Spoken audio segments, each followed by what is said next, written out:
Bonjour les petits enfants, c'est Papy Nego. Aujourd'hui, nous nous retrouvons pour le déballage du Seigneur des Anneaux, le jeu de plateau. Juste avant, je vous ai fait une petite intro musicale à la guitare concernant le Seigneur des Anneaux avec un des thèmes majeurs du jeu. J'espère que vous avez apprécié ce petit intermède musical car je vous avais promis que je ferai à la guitare l'un des thèmes du Seigneur des Anneaux. Ce que je souhaite, ayant fait un cover et non pas repris une bande son, que YouTube ne m'émette pas d'amende. Donc je vais être rapide par rapport à ça. Si on utilise une bande son alors qu'on n'a pas le droit de l'exploiter, on prend une amende. Étant donné que là c'est un cover, donc c'est-à-dire un morceau que j'ai joué à la guitare, théoriquement je risque rien. Mais bon, c'est pas avec le nombre d'abonnés que je vais et les dizaines de milliards de vues à travers l'univers que normalement j'ai pas de soucis. Donc de ce côté-là, vous devriez avoir accès à la vidéo. Maintenant, qu'est-ce qui m'a fait choisir ce jeu? D'abord, l'épaisseur de la boîte. Donc, par rapport à ceci, je dirais qu'il y a un peu d'abus. Une boîte 2 fois moins grosse aurait été suffisante. Voilà.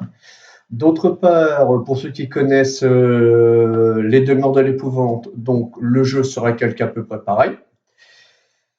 Sauf que, dirons-nous, nous n'aurons pas de dés à lancer pour faire nos actions. Ce seront des cartes qui feront les réussites. Et aussi, c'est un jeu de deck building. C'est sur l'univers de Tolkien. Les demeures de l'épouvante, c'est sur l'univers de Lovecraft. Le point commun, c'est que ces deux jeux ont une application. Donc, bien sûr, pour avoir accès à l'application, c'est à l'intérieur de la boîte, d'où le prix du jeu. Donc, il faut compter à peu près 90 ou une centaine d'euros. Simplement, vous retirez 30 € rien que pour l'utilisation de l'application que vous aurez gratuitement quand vous téléchargerez sur les diverses plateformes existantes. Que dire de plus? Moi, on m'a parlé qu'il y avait peut-être, si on était trop nombreux à jouer, c'est ce que j'ai vu chez certaines personnes, donc le jeu sort mitigé, mais on prend beaucoup de plaisir à jouer. Quand on est en mode solo, on prend l'application, on suit ce qui se déroule. Par contre, quand on est à plus de 2 joueurs, il vaut mieux y avoir quelqu'un qui vous conte l'histoire. C'est-à-dire que ça fait un peu comme un jeu de rôle. Et donc, vous mettez un écran devant, la personne à la tablette, et elle vous compte vos adversaires, vous compte s'il y a des adversaires, tous les événements. Et ainsi, vous ne savez pas quels sont les points de vie de votre adversaire. Donc, je trouve ça assez intéressant quand on y joue à plusieurs, parce que passer 2 joueurs, ça commence à être long, les temps d'attente entre les joueurs, le temps de se passer la tablette. Donc, je conseille que vous êtes à plus de 2 joueurs, prenez un joueur qui fera le compteur et qui vous comptera les éléments de manière à faire une interaction, et le jeu, vous l'apprécierez 2 fois plus. Moi, c'est principalement ce que j'ai vu comme grosse critique du jeu. Sinon, le peu que j'ai vu par rapport à 2-3 vidéos, je salue au passage mon ami Martin de la zone de jeux de société dont j'ai suivi la vidéo. Et comme d'hab, ça m'a bien fait plaisir de le suivre. J'ai bien aimé sa façon de nous expliquer le jeu. Et dedans, moi j'ai à peu près compris ce qu'il fallait faire. Et l'avantage, c'est que si vous perdez un scénario, vous avez quand même le droit, donc j'y pense, à pouvoir gagner non pas la récompense prévue, mais une autre récompense. Sinon, si vous refaites le scénario avec plusieurs joueurs, vous n'aurez jamais les mêmes événements qui vont se dérouler pendant le scénario. D'où la rejouabilité énorme du jeu. Je dirais que c'est tout ce que j'ai à dire concernant le jeu. Bon, bah, je ne vais pas m'étaler plus. Hein. À l'aide de mon elfique couteau légendaire, le Papinogo Lame, je vais vous retirer la petite pellicule plastique et je reviens juste après. Allez, à de suite. Alors, je vais vous montrer le contenu de la boîte. À première vue, ça se déballe, enfin, ça s'ouvre sans trop de soucis, tranquille. Donc, là où je veux insister un peu, c'est d'abord, comme d'hab, parce que j'adore quand j'ai affaire à de bons illustrateurs. Et bien sûr, peut-être que les images, pour ceux qui font le jeu de cartes, vous les reconnaîtrez. Hein. C'est celle du JCE, donc jeu de cartes évolutif du Seigneur des Anneaux. Donc c'est du Fantasy Flight. Hein. Et bien sûr, la première chose qui me vient à l'esprit, c'est est-ce que Fantasy Flight a pensé à nous faire un insert? Vous les connaissez.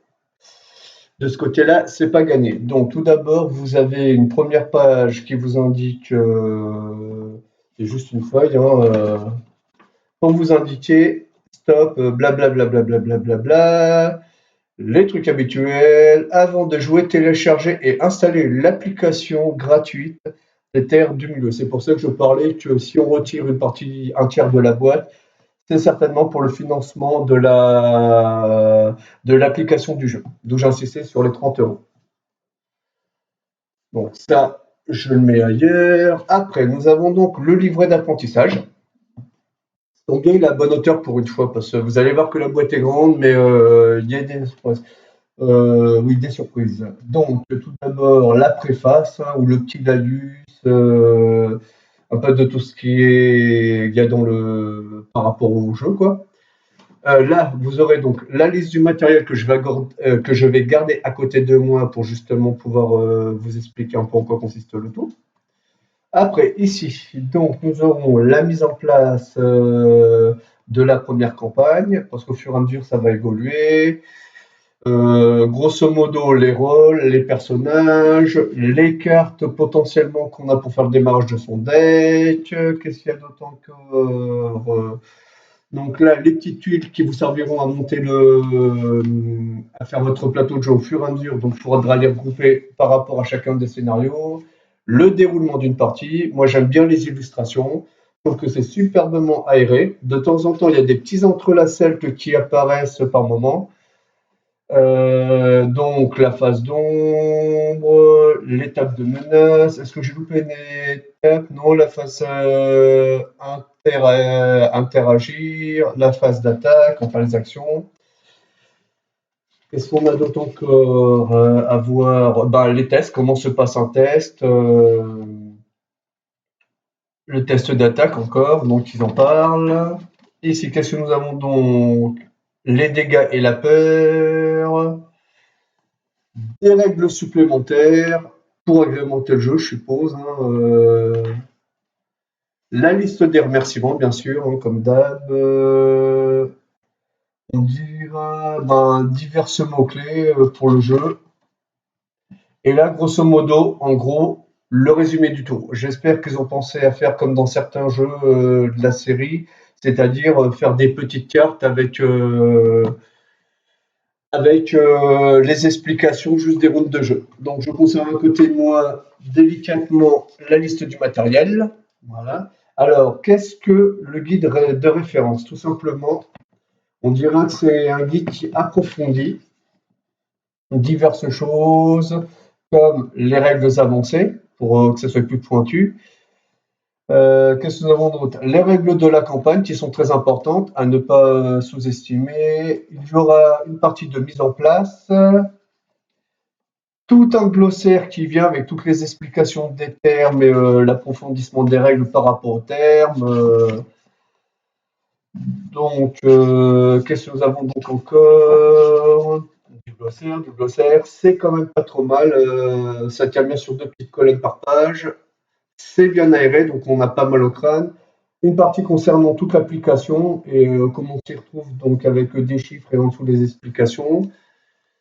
Ça, c'est quand vous faites l'attaque d'un méchant, vous voyez, ben là vous avez ses points de vie, les points de dégâts que vous lui faites et les petits taquets blancs là que vous avez là, c'est des points de bouclier. Voilà.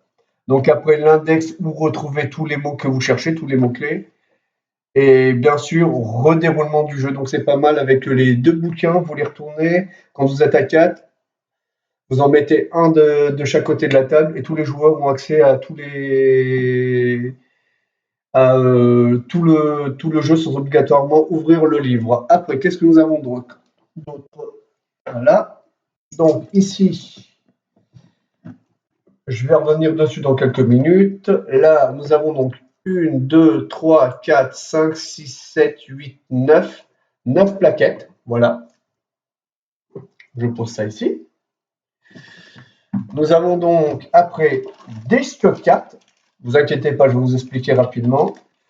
Ça, ce sont des cartes, dirons-nous, pour le jeu. Ça, ce sont vos plaquettes de joueurs. Voilà, je ne vais pas trop rentrer dans les détails. Vous aurez des socles pour tenir des fois des petites figurines ou d'après ce que je vois. Non, c'est pas des figurines, ça serait peut-être des cartes ou des tokens qui sont là. Hmm. Vous aurez donc vos petites figurines de monstres aussi. Hein. Ah, ça c'était les héros, désolé. Hein. Hein. Nous avons donc encore des cartes, donc il y en a environ près de 200, donc il y a vraiment de quoi jouer. Et bien sûr, c'est ça qui me gêne à chaque fois chez Fantasy Flight. Moi, j'aimerais bien avoir un insert pour stocker le matériel dedans, et il n'y a pas. Parce que vous voyez, une grande boîte, pour vous dire, j'ai fait la profondeur, je mets le trait, hop là, vous voyez, la boîte tient tout ça, de mon index jusqu'à là où j'ai mis. Alors qu'une boîte comme ça aurait suffi pour le jeu, pour tout stocker dedans. Donc à première vue, ils ont fabriqué des inserts. Hein. Donc Fantasy Flight, ils sont gentils, mais vivement qu'ils nous créent des inserts pour les jeux. Moi, je suis prêt à payer un peu plus cher une boîte de jeu à condition que, comme dirait l'autre, j'ai mon insert dedans. Parce que papy n'aime pas se retrouver avec 500 tonnes de Ziploc. Il déteste ça. Alors, je reviens. Par contre, je vais certainement faire des plaques recto-verso. Tout simplement parce que si vous voyez ici, ça ce sont des tuiles, là où j'indique les doigts, ce sont des tuiles de paysage. Et bien sûr, si vous regardez bien ici, vous avez un numéro. On retourne de l'autre côté, normalement, sur cette tuile-là, vous avez un autre paysage derrière qui ne ressemble pas au même. Donc il y a une sacrée rejouabilité. Donc là, ce sont des points, ces choses-là.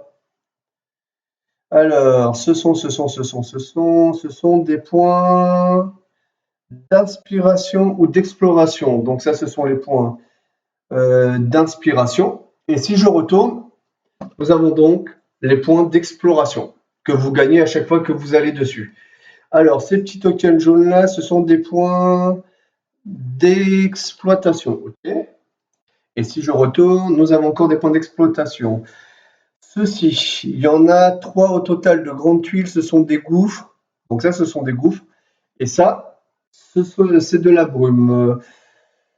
Ceci, ce sont donc des buissons. Et si on les retourne, normalement, vous avez un côté rocher. Parce que s'ils avaient dû les faire que d'une seule face, la boîte, elle aurait fait cette épaisseur-là, et je vous raconte pas le nombre de plaquettes.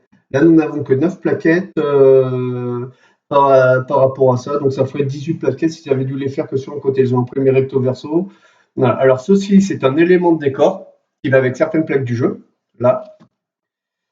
Et là aussi, c'est un autre élément de décor, une rivière, et là, vous avez un petit muret que vous servirez certainement pour les parties rapprochées.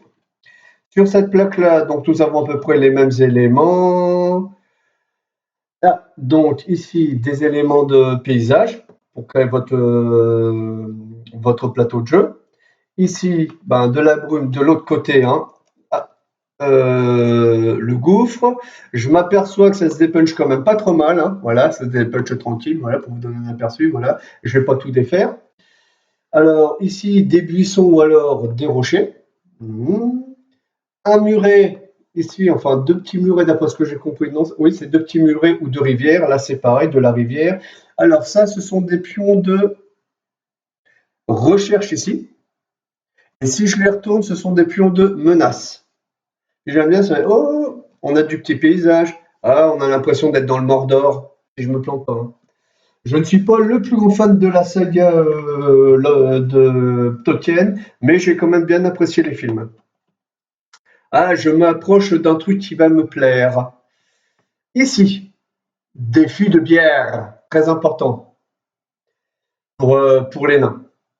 Et je ne suis pas un nain. Voilà. Alors, ici, nous avons quoi? Les jetons ténèbres. Ici, la preuve d'achat du jeu. Alors, ceci, quoi qu'est-ce donc? Ça, ce doivent être des pions d'individus. Il y en a 8 hein, normalement. Je pense que c'est par joueur hein, qu'ils sont là. De l'autre côté, donc aussi des pions d'exploration et ici d'inspiration. Ah, c'est ce que je disais. Donc les pions sont recto verso et ce ne sont pas toujours les mêmes. Donc ici vous avez une petite table. Là toujours des trucs d'exploitation. Alors ceci quoi qu'est-ce donc? Donc ce sont des tuiles de statues ici. Et là, des tuiles de foyer. Donc ces éléments-là s'utiliseront sur les plages rapprochées. De même ici, j'ai à peu près expliqué tout ce qu'on avait au niveau des tuiles. Voilà. Hop. Il n'y a rien de nouveau. Je regarde. Non, il n'y a rien de nouveau. Voilà. Ah, là, nous allons avoir les étendards qui sont là. Il y a deux catégories. Alors, nous avons donc les étendards ennemis qui doivent être les rouges. Ok, ce sont tous des étendards ennemis. Je pensais qu'il y avait deux couleurs, donc tout ça, ce sont des orques. Qu'est-ce qu'il y avait d'autre? Des gobelins et autres joyeusetés du genre. Toujours des plaques, recto verso. Voilà. Ici, rebelote. Encore, il n'y a plus de nouveautés.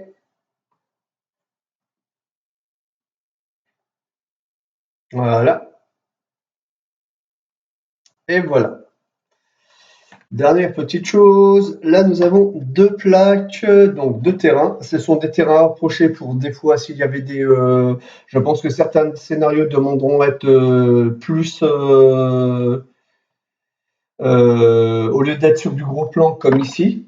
Donc vous voyez là vous pourrez plus facilement détailler les éléments. Et de l'autre côté, ben ça c'est sur de la pierre ou par exemple l'intérieur des maisons, vu que c'est de la pierre comme si on était à l'intérieur d'une maison, parce qu'à l'époque c'était comme ça quoi.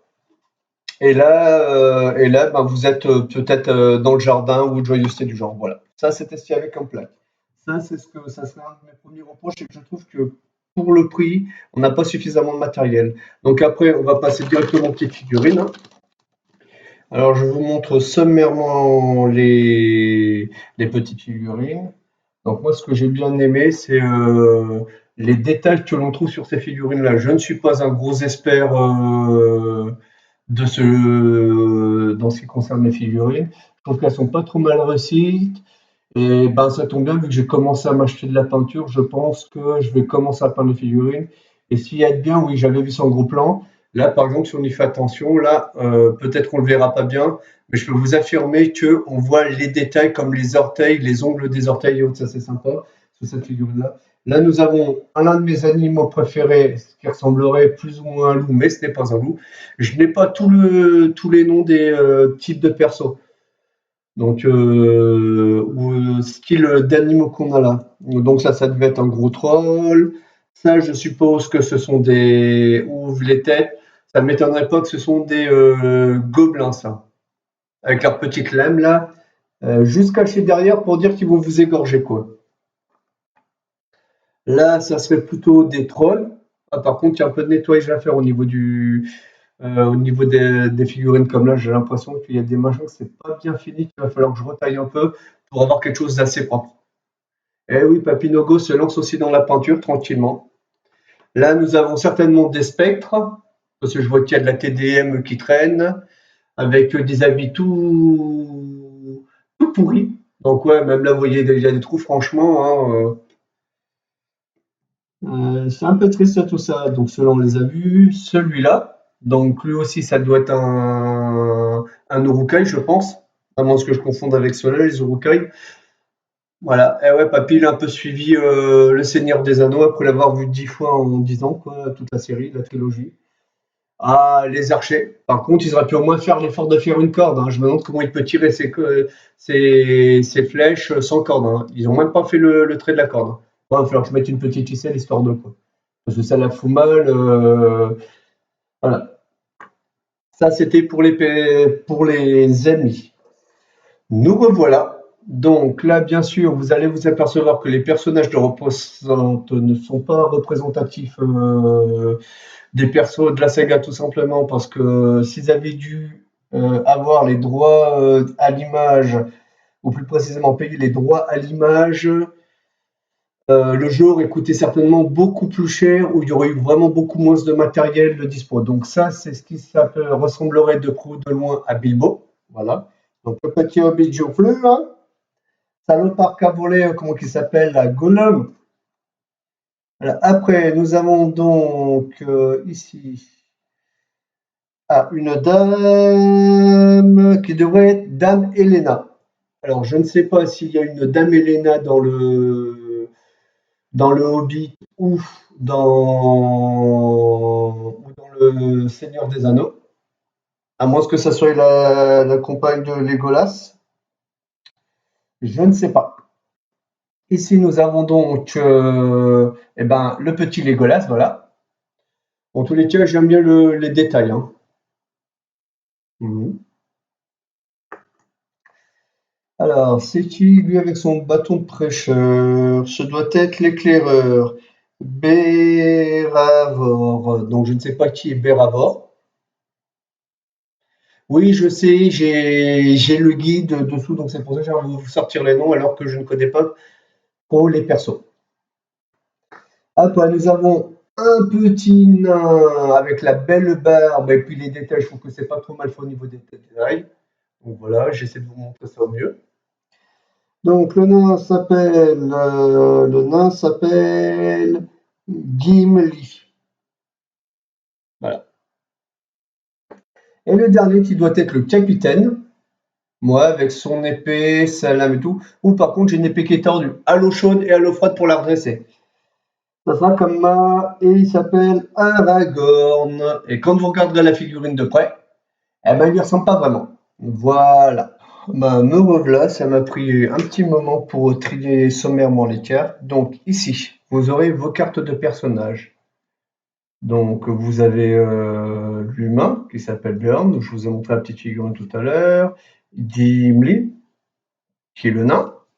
Nous aurons Legolas, ben là vous le voyez, il est censé être blond, là il est brun, donc il a peut-être fait une couleur, je sais pas, qui est un elfe. Nous aurons Elena, je me demande si c'est pas sa compagne, plus je réfléchis, celle dont il est amoureux quand on suit le Hobbit. Ça, vous pouvez me le laisser dans les commentaires, ça m'intéresserait de le savoir. Bon, ben, Bilbon, hein, on va dire qu'on peut pas le saquer, le gars, c'est à cause de lui qu'il y a tout un tas d'ennuis, quoi. Et puis Aragorn, bien sûr, attablé, en train de picoler comme un cochon, voilà. Donc, pour chaque ces persos, au dos, vous avez leur histoire, et suggestions pour bien débuter, grosso modo, avec quoi partent chacune des personnes. Moi, j'aime bien le design. Hein, il y a tellement de designers qui ont travaillé sur ce jeu que je pense que s'ils avaient dû mettre le nom des designers sur la boîte, cette fois-ci, il y aurait vraiment pas assez de place, quoi. Donc, alors, ces trois types de cartes-là. Donc là, vous avez avec une main. Vous avez une provision, enfin un sac de provision, et vous avez des armures. Donc, donc ce sont des objets. Donc hop, on en retourne un, voilà. Donc là, ça pourrait être une broigne. Je ne sais pas trop ce que c'est qu'une broigne. Voilà, donc vous obtenez plein de petites armes vachement sympas, voilà. J'en ai pris une au hasard. Alors, ceci, ça s'appellerait des cartes avantages. Donc, vous allez certainement devoir vous équiper d'une carte avantage qui vous permettra que ça vous aide durant la partie. Voilà.